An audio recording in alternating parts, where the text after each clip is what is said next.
নমস্কার, আজ আমরা স্কোয়ার রুট ট্রিক করব। স্কোয়ার বার করা তো সহজেই করা যায়, কোনো সংখ্যাকে সেই সংখ্যাটা দিয়ে গুণ করে দিলে স্কোয়ার বেড়ে যায়, কিন্তু স্কোয়ার রুট বের করাটা একটু সমস্যা হয়। তো আমরা আজকে স্কোয়ার রুট বার করার ট্রিক দেখব। প্রথমেই জানিয়ে রাখি যে কিছু ইউনিট ডিজিট যেমন 1, 4, 5, 6 আর 9 স্কোয়ার, কোন স্কোয়ারের যদি ইউনিট ডিজিট, কোন স্কোয়ার ইউনিট ডিজিট 1, 4, 5, 6, 9 এই পাঁচটার মধ্যেই হবে। হবে না কোনগুলো? 2, 3 হবে না, আর 7, 8 হবে না। কোন সংখ্যায় ইউনিট ডিজিট যদি 2 বা 3, 7 বা 8 থাকে তাহলে সেটি পারফেক্ট স্কোয়ার হবে না। যেমন আমি একটা উদাহরণ দিই যে √16 এর স্কোয়ার রুট কত? এর স্কোয়ার রুট হবে 4। তাহলে এই যে 6 আছে, তাহলে এই পাঁচটার মধ্যেই হতে হবে, ইউনিট ডিজিট এই পাঁচটার মধ্যেই হতে হবে কোন সংখ্যাকে পারফেক্ট স্কোয়ার হতে গেলে। 2, 3, 7, 8 যদি ইউনিট ডিজিট থাকে তাহলে সেটি পারফেক্ট স্কোয়ার হবে না। এবার কোন সংখ্যার ইউনিট ডিজিট যদি 1 থাকে তাহলে সেই সংখ্যাটির স্কোয়ার রুটের ইউনিট ডিজিট 1 হবে অথবা 9 হবে। কোন সংখ্যার ইউনিট ডিজিট যদি 4 থাকে তাহলে তার স্কোয়ার রুটের ইউনিট ডিজিট হবে 2 অথবা 8। যদি 5 থাকে তাহলে 5ই হবে, যদি 6 থাকে তাহলে 4 হবে অথবা 6 হবে, আর যদি 9 থাকে তাহলে হবে 3 আর 7। আর একটি হয়, সেটি হচ্ছে 0 হলে, দুটো 0 হলে একটি 0 হয়, যদি দুটো 0 থাকে তাহলে একটি 0 হয়।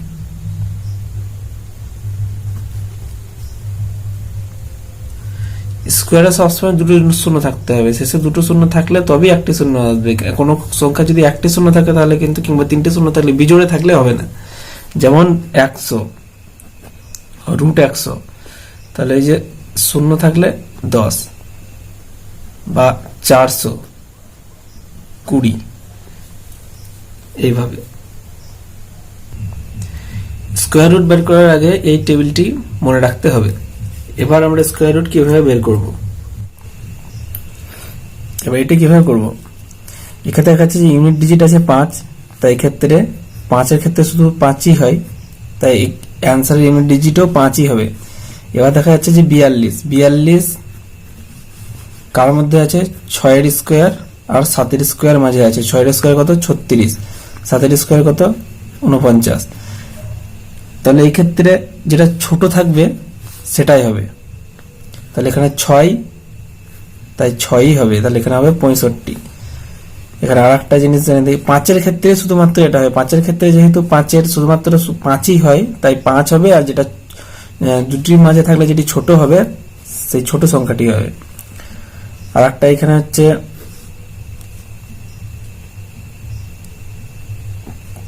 5, 3, 2, 9। এটা কিভাবে করবে? এখানে দেখা যাচ্ছে যে ইউনিট ডিজিট আছে 9, তাহলে এক্ষেত্রে হয় 3 হবে, না হলে 7 হবে। এবার 53 কোন দুটি স্কোয়ারের মাঝে আছে? এখানে হবে কত? 7 এর স্কোয়ার 49 আর 8 এর স্কোয়ার 64, এই দুজনের মাঝে থাকবে। তাহলে 53 এই দুজনের মাঝে থাকলে কত হবে? এখানে 13, 4 গ্যাপ, এটা কত গ্যাপ আছে? এটার গ্যাপ আসছে কত? 11।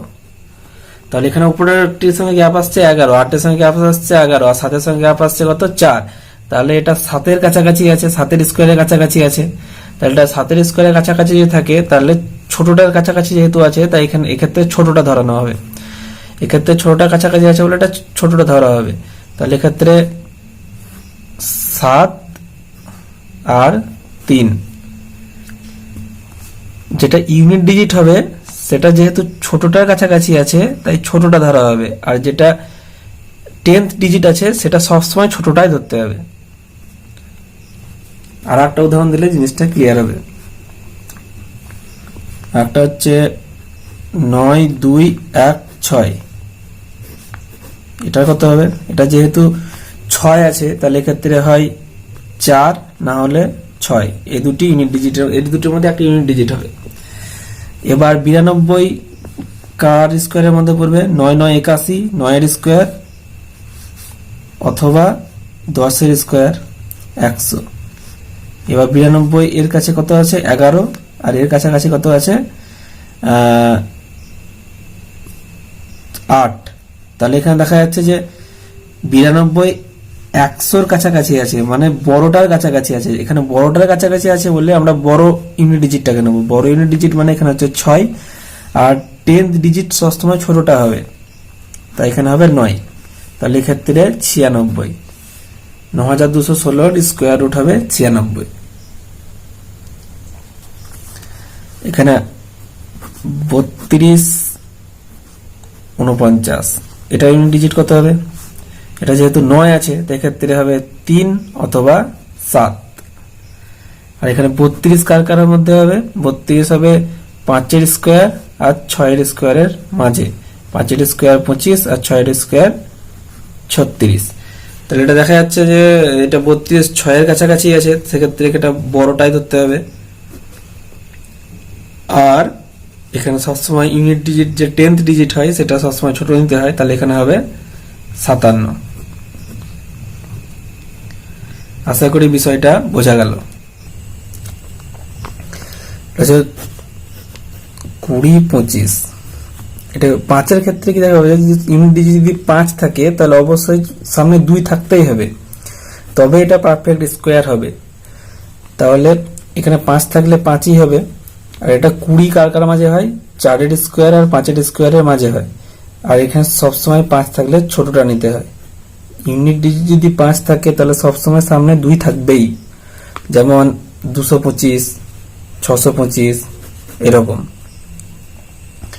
এক্ষেত্রে যদি ইউনিট ডিজিট যদি কারো 5 থাকে তাহলে এক্ষেত্রে স্কোয়ার বাই করার নিয়ম হচ্ছে যে এখানে তো 25 থাকবে আর এটার 1 যোগ করে গুণ করতে হবে, মানে 4 5 20। তারপরে 55 হলে কত হবে? 55 হলে হবে 25, আর এটা হচ্ছে 5 6 30, এইভাবে। এটা পরে স্কোয়ারে যখন হবে তখন এটা বলে দেওয়া হবে। এবার এই স্কোয়ারের কিছু নিয়ম আছে যে কোন কোন ক্ষেত্রে একটা সংখ্যা কোনটা পারফেক্ট স্কোয়ার হবে আর হবে না, এটা জানতে কয়েকটা নিয়ম আছে। যেমন 1 নম্বর নিয়ম হচ্ছে যে 2 3 7 8 ইউনিট ডিজিট যদি 2 3 7 8 হয় তাহলে পারফেক্ট স্কোয়ার হবে না। যদি ইউনিট ডিজিট 1 1 4 5 6 9 অথবা দুটো 0 থাকে তবেই সেটি পারফেক্ট স্কোয়ার হবে। মানে হতে পারে, মানে এটা থাকলেই যে হবে তার কোনো নাই। তার মানে কি 29 কি ইউনিট ডিজিট পারফেক্ট স্কোয়ার হবে? তা হবে না। এটা থাকলে হতে পারে, কিন্তু এটা থাকলে হবে না। যদি ইউনিট ডিজিট যদি 2 3 7 8 থাকে তাহলে কোনোভাবেই পারফেক্ট স্কোয়ার হবে না, কিন্তু এটা থাকলে হতে পারে। এবার 3 নম্বর ফর্মুলা কি আছে যে ডিজিট সাম 1 4 7 9 হবে। ডিজিট সাম মানে কি? যে এটা যেমন ধরা হোক যে 2 0 2 5, এটা ডিজিট সাম কত হবে? 5 আর 2 7 আর 2 9। তারপরে ধরা হোক 6 2 625, তাহলে এটা কত হবে? 6 আর 2 8 আর 5 13, মানে এখানে হচ্ছে 3 আর 1 4। তাহলে সবসময় 1 4 7 9 এর কোনো একটি হবে। 4 নাম্বার কি আছে? শেষে দুটো 0 হতে হবে, সিঙ্গেল 0 হলে হবে না। দুটো মানে কি? দুটো হতে হবে অথবা 4টে হতে হবে, মানে বিজোড়ে হলে হবে না, জোড়ে হতে হবে। শূন্য সবসময় জোড়ে হতে হবে, যদি শূন্য থাকে তাহলে সেক্ষেত্রে। 5 নাম্বার কি? যে 25 মানে 5 থাকলে তার আগে 2 থাকতেই হবে। 5 যদি থাকে ইউনিট ডিজিট তার আগে 2 থাকতেই হবে, তবেই সেই সংখ্যাটি পারফেক্ট স্কোয়ার হবে। যেমন 625 225 এটা যেমন 2025 এরকম ইউনিট ডিজিট যদি 5 থাকে তাহলে তার আগে 2 থাকতেই হবে, তবেই সেটা পারফেক্ট স্কোয়ার হবে। সিক্সথ কি আছে, ইউনিট ডিজিট যদি 4 থাকে তাহলে তার আগে ইভেন নাম্বার হতে হবে, অড নাম্বার হলে হবে না। মানে 10th প্লেসে সবসময় ইভেন নাম্বার হতে হবে, যেমন 64 বা 144, 4-এর আগে সবসময় ইভেন নাম্বার হতে হবে, তবেই সেটি পারফেক্ট স্কোয়ার হবে। 34 কোনোদিনও পারফেক্ট স্কোয়ার হতে পারবে না, কারণ এটার সামনে ইউনিট ডিজিট। তো এইগুলোই হচ্ছে নিয়ম, কোন সংখ্যা পারফেক্ট স্কোয়ার হবে আর কোন সংখ্যা পারফেক্ট স্কোয়ার হবে না সেগুলো জানার নিয়ম হচ্ছে এগুলোই। এগুলো দেখে আমরা বুঝতে পারবো যে একটা সংখ্যাকে চিনতে পারবো যে এটা পারফেক্ট স্কোয়ার হবে কি হবে না। এই নিয়মগুলি একটু খাতায় লিখে নিও। আর একটি যেটি বলতে হচ্ছে যে 1296, এই সংখ্যাটি হচ্ছে এক্সেপশনাল, আমাদের কোনো এই সূত্রটা কাজ লাগবে না। এটা কি হচ্ছে যে এটা হচ্ছে 96 6, মানে এটা হবে 4 অথবা 6 হবে। এটা 12 আছে, এটা হয় 3-এর স্কোয়ার অথবা 4-এর স্কোয়ারের মাঝে হবে। 3-এর স্কোয়ার হচ্ছে 9 আর 4-এর স্কোয়ার হচ্ছে 16, তাহলে এটা কত হবে 12। তাহলে এটা দেখা যাচ্ছে যে 3-এর কাছাকাছি আছে, 3-এর স্কোয়ারের কাছাকাছি আছে, তাহলে এক্ষেত্রে ছোট সংখ্যাটি 4 হওয়ার কথা ছিল, 34 হওয়ার কথা ছিল, কিন্তু এটা অ্যাকচুয়ালি 36-এর স্কোয়ার। 36-এর স্কোয়ার হচ্ছে 1296। তাই এই যে সূত্রটি এটি একমাত্র এইটাতেই কাজ করে না, তাছাড়া সবগুলোতে কাজ করবে।